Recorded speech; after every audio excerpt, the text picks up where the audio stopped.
Hey everyone, if you're watching this video, you were like me trying to get a shark bite or push to connect fitting unstuck from a piece of PEX or copper pipe. I'm going to show you a trick that I figured out how to release the fitting without any damage. Needless to say, I beat up a few during my learning process.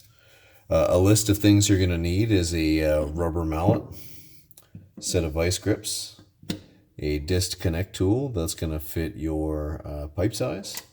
And if you're like me and you ended up cutting your pipes down to little tiny pieces because you just tried to get them off site, you couldn't get your disconnect tool to work properly and you wanted to get out of the way, so you cut it down and you couldn't end up holding it with your hands anymore, getting it to work. Now this one's probably long enough to work, but you know what I mean. When you got something like this and you're trying to get it released, it's just hell. And that being said, you'll need a set of channel locks or a set of pliers in order to be able to hold on one end of the pipe in order to get this disconnected.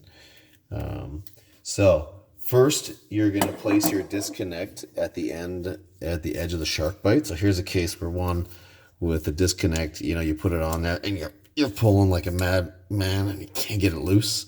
And you've twisted and you've pushed it in and nothing. Can't get it loose. So you put your disconnect tool on.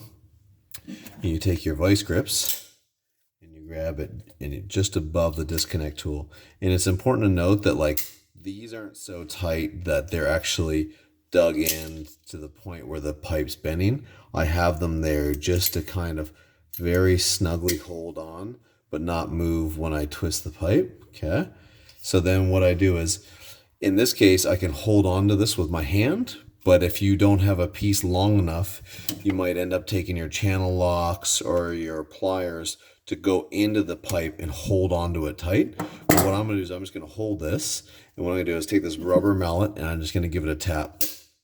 And in this case, it didn't quite let go, but you can sometimes see roughly where it was dug in by the instrument. So these were the teeth dug in, and now I just take my disconnect and pull, and boom, release. Sorry, there's a metal door right next to me. Okay, so I'll just show you again. So here's an example where I've got a plug. I'll take my disconnect tool, place it on.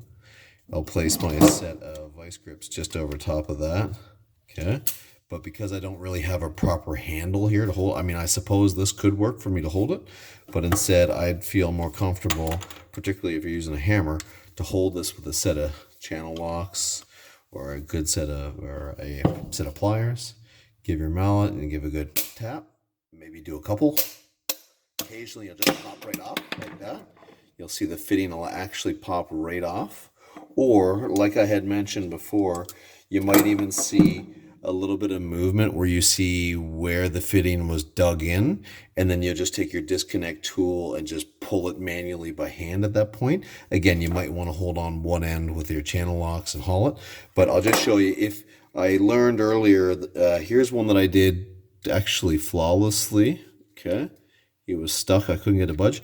Here's one I did where I didn't realize, or I didn't learn this technique yet. So I was just using the vice grips and I was just pounding against them.